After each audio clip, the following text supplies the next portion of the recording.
बिहार में लगातार आपराधिक घटनाओं का श्रृंखला बनते जा रहा है। इसी क्रम में सासाराम क्षेत्र के सिलारी गांव में एक ट्रैफिक पुलिस के द्वारा सिलारी गांव के एक बादल नाम के व्यक्ति को सीने में गोली मारी जाती है। लोक जनशक्ति पार्टी रामविलास की तरफ से 5 सदस्यीय टीम का गठन किया गया, जिसका नेतृत्व बिहार प्रदेश के उपाध्यक्ष राकेश सिंह जी उर्फ गबरू जी कर रहे हैं। आप उस परिवार से मिले हैं अभी, पूरी वारदात क्या हुई थी? अच्छा जी, बोले आपको बधाई हो। हम लोग मृतक परिवार से मिले। मृतक परिवार से मिलने पर यही हम लोगों को पता चला कि ट्रैफिक पुलिस का जो डीएसपी जो थे, वो अपनी सीमा को उल्लंघन करते हुए अपराध किए हुए हैं और वो अपराध किए हुए और अपराधी आज की डेट में है। और कहीं ना कहीं सासाराम की प्रशासन और सासाराम की एसपी लीपापोती में लगी हुई है, जिसको हम लोगों ने उनके परिवार से और उनके परिजनों से मिलकर हम लोगों ने त्रास दिया और कहा कि इस पर जो हम लोगों को हो सकता है हम लोग करने के लिए तैयार हैं। अगर एसपी अगर निष्पक्ष रूप से जांच अगर नहीं करते हैं, दोषी को सजा नहीं देते हैं, तो हम लोग सड़क पर उतरने का काम करेंगे। अभी तक से क्या हुआ? उस परिवार को आप ढंग तक मिले हैं उस परिवार से, अभी तक से उस परिवार से आपको क्या आप आश्वासन लेकर आए हैं? अभी तक परिवार को अभी कुछ नहीं मिल पाया है। बस एसपी अभी बोले हुए हैं कि हम कार्रवाई कर रहे हैं। हम लोगों ने एसपी से बात करने का भी कोशिश किया, एसपी ने फ़ोन नहीं उठाए। फिर हम लोग आज देख रहे हैं, अगर कल कुछ नहीं होती है तो कल के बाद लोजपा हम लोग अपने राष्ट्रीय अध्यक्ष और प्रदेश अध्यक्ष से बात करेंगे शाम में, और कल के बाद हम लोग को अगर धरना भी देनी पड़ेगी तो हम लोग धरना भी देंगे।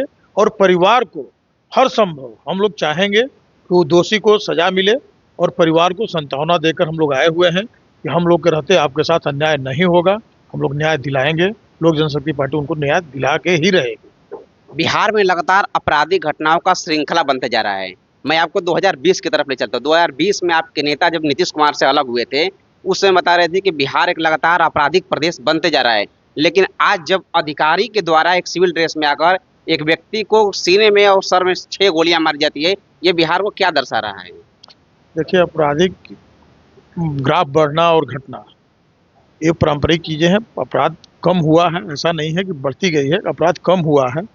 और इसमें कई तरह के लोग की मेंटलिटी नहीं समझी जा सकती है, और कैसे कैसे अपराध हो रही है समझने की चीज़ें हैं।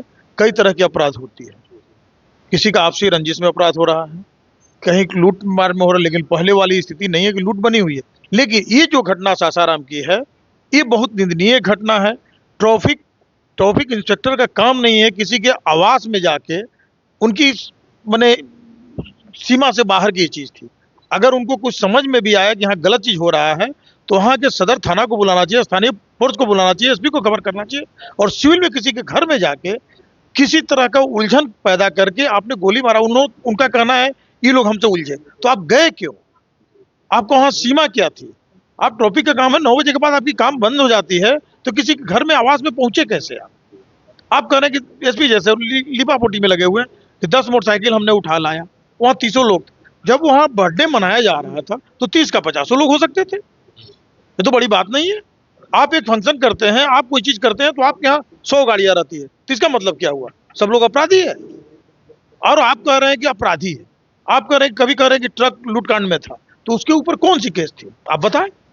बादल के परिवार से मिले हैं, उस परिवार से कोई मिला है कि किसी भी तरीके का बादल पर कभी भी कोई एफआईआर हो या फिर किसी भी तरह का आपराधिक मुकदमा हो? बादल के परिवार से मिले, उस लड़के पर कोई अब कभी का केस नहीं है। हम लोग भी उस विधानसभा से चुनाव लड़े हुए हैं। आज मान लीजिए हमारे राष्ट्रीय अध्यक्ष और प्रदेश अध्यक्ष जी का ये हुई कि हम लोग वहाँ गए प्रतिमंडल मंडल बन के, लेकिन हम उस विधानसभा से चुनाव लड़े हुए हैं। हमारे वो लोग पारिवारिक की तरह थे।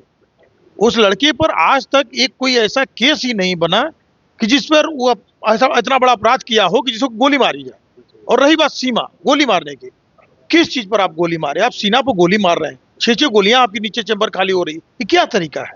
और आप गए तो गए कैसे वहां?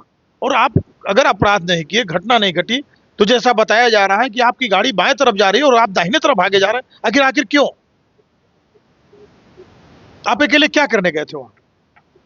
पोस्टमार्टम रिपोर्ट में ये दिखाया गया है कि 6 गोली सटा कर मारी गई है। क्या ऐसा कोई साजिश तो नहीं ना रचा गया था उनके खिलाफ प्रशासन के भी द्वारा?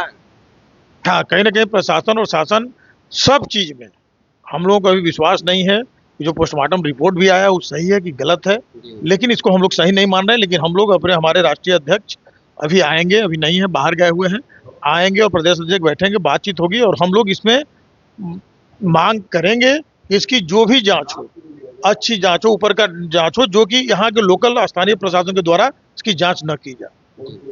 लगातार बिहार में एनडीए के नेताओं के द्वारा एनडीए के नेताओं के घर पर ईडी का भी छापामारी हो रहा है। जो चिराग पासवान के सबसे करीबी कहे जाने वाले हैं हुलास पांडे, जो बिहार संसदीय बोर्ड के अध्यक्ष है, उनके भी घर पर ईडी का छापा पड़ रहा है। क्या ये सरकार को लेकर या फिर चिराग पासवान को लेकर किसी भी तरीके का कोई मतलब जोर दी? देखिए, जो अपना अपना सबका कार्य क्षेत्र है, जो कहीं ना कहीं कुछ हुआ होगा तो मिलेगा। अगर छापा पड़ना कोई बड़ी चीज नहीं है, छापा पड़ा हुआ है, कुछ मिलेगा तब तो कुछ होगा ना। ऐसे छापा तो उनके पास एक आध दो बार और पड़ा हुआ है, लेकिन कहीं कुछ नहीं मिला, तो कहीं से शंका होगी छापा पड़ी है। इस पर हम लोग नहीं जाएंगे, इसलिए कि छापा पड़ा, क्यों पड़ा, काहे पड़ा, और अभी तक कुछ मिला नहीं। प्रेशर पॉलिटिक्स तो नहीं ना हो रही है लोजपा के साथ? क्या हो रहा है अभी नहीं, इस पर कि हम लोग बात करेंगे, इसलिए कि हमारे राष्ट्रीय अध्यक्ष आएंगे और वो भी, जिनके पास घर में छापा पड़ा हुआ है, वो भी अभी यहाँ है नहीं, वो कहीं बाहर गए हुए हैं, उनसे भी हम लोगों की बातचीत नहीं हो रही है। कोशिश कर रहे हैं बातचीत करने का, लेकिन बातचीत अभी नहीं हो रही है।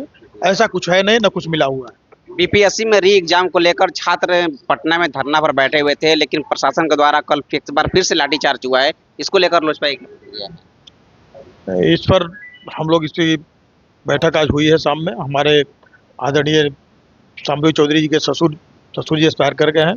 अभी सब लोग उसी में गए हुए हैं, घाट पे दाह संस्कार में सारे लोग जुटे हुए हैं। उसके बाद वहाँ से आएंगे तो हम लोग बैठेंगे, बैठ के इस पर चर्चा होगी, क्या सत्यता थी, क्या गलत थी, क्या सही थी।